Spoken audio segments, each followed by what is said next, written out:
Hoje nós vamos falar sobre mais um aspecto profundo de se conhecer o Evangelho, um aspecto profundo da parte do Evangelho, que é a boa notícia da nossa salvação.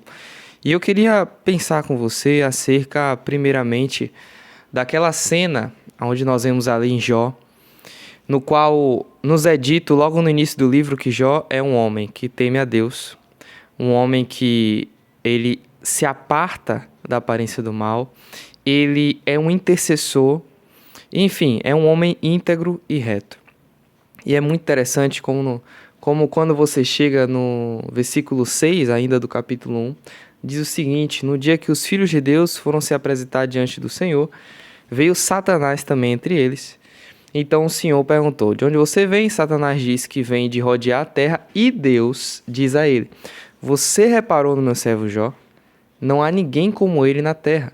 Ele é um homem íntegro e reto, que teme a Deus e se desvia do mal. A partir daí, Satanás começa a colocar justificativas do porquê que ele é assim e, enfim, começa a dizer que ele não iria ser assim se algumas coisas fossem modificadas na vida dele.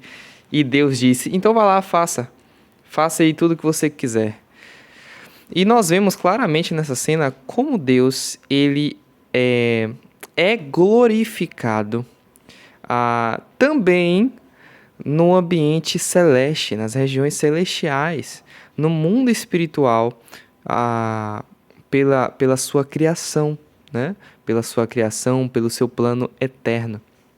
Então a gente vê aqui que através da vida de Jó, a santidade da vida de Jó, Deus está recebendo glória até mesmo no mundo espiritual. Por que isso é interessante? Porque quando nós vamos em Efésios, nós começamos a perceber que havia um mistério que não estava revelado, né? Que os profetas, eles investigavam, eles falavam sobre, mas não tinham total compreensão, né? Até mesmo Moisés. E quando chega o tempo certo de revelar esse mistério, essa revelação é dada aos apóstolos e profetas do Novo Testamento, certo? Isso a gente vê em Efésios capítulo 2 e 3. E é interessante que, qual é esse mistério? Esse mistério que agora está sendo revelado é que Deus planejou antes da fundação do mundo salvar um povo. E este povo, em primeiro momento, é os judeus, mas também Deus planejou salvar pessoas de todas as nações por meio da demonstração do seu amor em Cristo Jesus, seu Filho. Deus planejou antes da fundação do mundo demonstrar o seu amor, receber glória, entregando o seu Filho para morrer em lugar de pecadores. Pecadores que se afastaram de Deus. E é muito legal quando a gente olha Efésios 3:10. Quando você percebe que o apóstolo Paulo diz assim: e isso para que agora, isso o quê? O mistério do Evangelho que foi revelado, a boa notícia da salvação. E isso para que agora, pela igreja, ou seja, esse povo agora que é pecador, mas agora é salvo, é justificado pela salvação em Cristo Jesus. E isso para que agora, pela igreja, através da igreja, a multiforme sabedoria de Deus. Ou seja, a sabedoria de Deus que se expande de diversas formas. Ou seja, profunda, magnífica, grandiosa. A multiforme sabedoria de Deus se torne conhecida dos principados e potestades nas regiões celestiais. Então o apóstolo Paulo está dizendo que a revelação do Evangelho do Senhor Jesus Cristo, ele veio para que através desse povo salvo, Deus receba glória nas regiões celestiais por causa da sua sabedoria.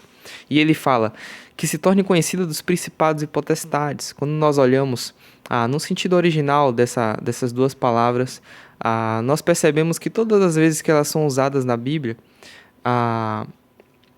quando se refere no sentido de pessoa, de pessoa, de ser, se refere normalmente a pessoas no mundo espiritual, nas regiões celestiais, que têm domínio, que têm poder, mas são más, mas são do mal. Tem domínio, tem poder, mas são do mal. Então, isso nos faz lembrar de Deus com Jó, né? Da cena lá de Deus com Satanás em relação a Jó. Deus é glorificado, até mesmo pelos seres malignos.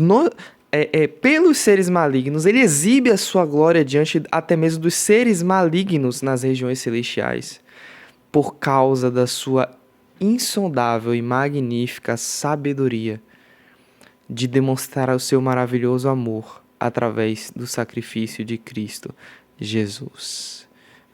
No versículo 11, o apóstolo Paulo continua em Efésios 3. Segundo o eterno propósito que Deus estabeleceu em Cristo Jesus, nosso Senhor. Quando nós vamos em 1 Pedro 1,12, também está ligado a essa ideia. Olha que interessante o que Pedro vai dizer. A eles, no caso aos profetas, foi revelado que, não para si mesmos, mas para vocês, ministravam as coisas que agora foram anunciadas a vocês por aqueles que, pelo Espírito Santo enviado do céu, lhes pregaram o Evangelho, coisas essas que anjos desejam contemplar.